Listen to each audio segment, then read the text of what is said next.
আসসালামু আলাইকুম। ইতালির এক শহর থেকেই এলো ২৯০ কোটি টাকার রেমিটেন্স। সুন্দর একটি খবর, ভালো খবর। এগুলি মন মাতানো খবর।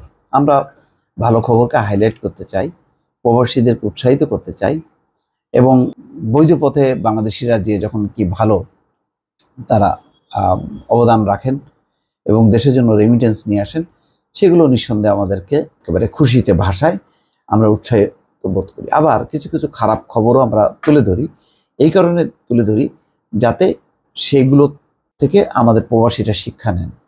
আবার প্রবাসীদের দুঃখ দুর্দশা তুলে ধরি যাতে সরকার নজর দেন, তাদের সমস্যার সমাধানে আগ্রহী হন। তারপরও বলা যায় যে প্রবাসীরা অনেক দুঃখ কষ্ট সহ্য করেই কিন্তু প্রবাসী টিকে আছেন এবং বাংলাদেশকে পরোক্ষভাবে তারা ব্যাপক অবদান রেখে চলেছেন যখন আমাদের রেমিটেন্সের ব্যাপক ঘাটতি।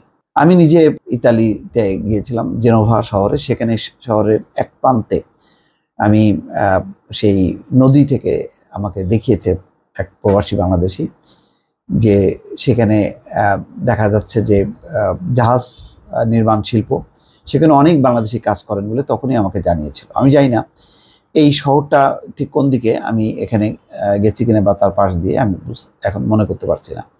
এটা হচ্ছে মনফালকোনে শহর।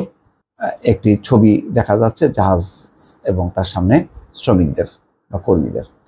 ইতালির একটি শহর থেকে গত বছর বাংলাদেশে ২৪ মিলিয়ন ইউরো সম পরিমাণ রেমিটেন্স পাঠিয়েছে সেখানে থাকা প্রবাসী বাংলাদেশিরা, যা বাংলাদেশি মুদ্রায় প্রায় ২৯০ কোটি টাকা। একটি শহর থেকে, ইউরোপের একটি শহর। এটা চিন্তা করা যায়। এই নিয়ে দেশটির উত্তর পূর্বাঞ্চলের পত্রিকা ইল পিক্কোলো বুধবার একটি প্রতিবেদন প্রকাশ করেছে। তার মানে স্থানীয় গণমাধ্যমের দৃষ্টি আকর্ষণ হয়েছে। দেশটির ব্যাংক গবেষণা প্রতিষ্ঠান ইরেজের মুখপাত্র আলেজান্দ্রো রুশোর বরাত দিয়ে প্রতিবেদনে বলা হয়, ইতালির উত্তর পূর্বাঞ্চলের ফ্রুলিয়া ভেনেজিয়া বিভাগের গরিজিয়া জেলা শহর থেকে বৈধ পথে ২০২৩ সালে ৩৮ মিলিয়ন ইউরো বাংলাদেশে পাঠানো হয়েছে। তবে শুধু মনফালকোনে শহর থেকেই পাঠানো হয়েছে ২৪ মিলিয়ন, যা বাংলাদেশের মুদ্রায় ২৯০ কোটি। তার মানে দেখেন, ২৩ সালে ৩৮ মিলিয়নের মধ্যে ২৪ মিলিয়নই আসছে একটা শহর থেকে। প্রতিবেদনে আরো বলা হয়, বেশ কয়েক বছর যাবৎ মনফালকোনে শহরে বাড়ছে বিদেশিদের সংখ্যা, তবে এক্ষেত্রে বাংলাদেশি নাগরিকদের সংখ্যাই খুব বেশি। সর্বশেষ আদমশুমারি অনুযায়ী শহরটিতে প্রায় ২৮,০০০ বাসিন্দা রয়েছে, এর মধ্যে ১০,০০০ নাগরিকই বাংলাদেশ।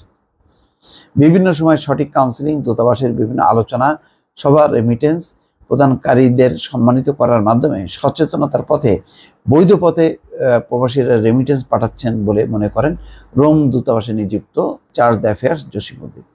তিনি বলছেন যে তারা এই রেমিটেন্স পাঠাচ্ছেন এবং তাদেরকে উৎসাহিত করতে পারছেন।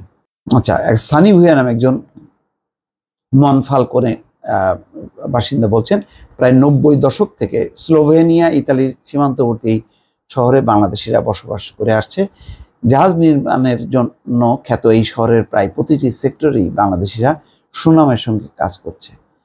প্রথম অবস্থায় বাংলাদেশিদের অবস্থান খুব একটা ভালো ছিল না, কিন্তু বর্তমানে এখানে অনেক বাংলাদেশি কাজের পাশাপাশি সরাসরি জাহাজ নির্মাণ ব্যবসায় অবদান রাখছে। আমরা এটাই প্রত্যাশা করি।